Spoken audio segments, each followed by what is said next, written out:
well, I would say one state in the Southeast is doing well, and that is Anambra State. Anambra State is doing well because of the productive nature of the people there, and so government doesn't have any choice but actually try to help those people. Nnewi is doing marvelously well. Somebody said if you go to Nnewi, they can actually make you. So Ekulobia is actually turning into something else now. Okay, so that's great. Aba also is doing well, but again, in terms of investment, attracting investments to build industries, like I said, power is key, right? I know there is a company, Baton, that did a project that's supposed to help Aba scale power, and then lack of political will has impeded him for the last six years or so. So that's the other problem the Southeast has. We're not helping one another. So Southeast isn't doing so well because, one, it's not attracting investments, and so jobs are not being created. Okay, but it's solvable. It's really simple. It's not rocket science. Okay, there was something Ifashola did in Lagos. Fashola was very smart, and I said then, I'm not really into politics and all of that, but I said if Fashola ever ran for presidency, that I was going to vote for him, because that guy changed Lagos. And you know what he did? It was a private-public partnership, right? He let people take certain sectors of the Lagos, set up and run them.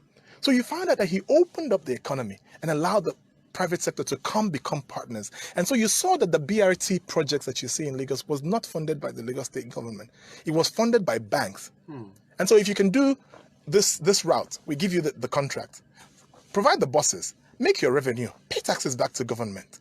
It's a smart way to do those things. You don't necessarily have to do it with your own money, even though that the allocations given to the Southeast is enough to have turned the Southeast to a Dubai. I say this, and I continue to say, the allocations are enough to turn the Southeast to a Dubai.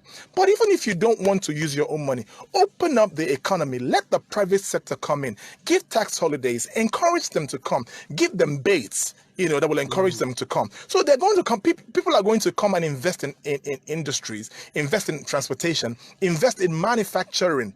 It is quite simple. You can't create jobs if you do not create industries. And so if you give people baits, they're going to take those baits and they're going to come build industries. And as they build industries, they do well. But security is also pertinent. It's absolutely very important that governments find, sustainable ways to provide security. Because no matter how profitable a region seems, I'm not going to lose my life for that profit.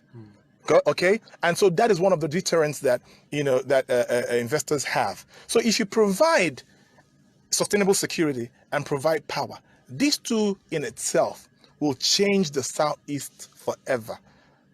And I just don't know why our governments aren't seeing these things. Okay.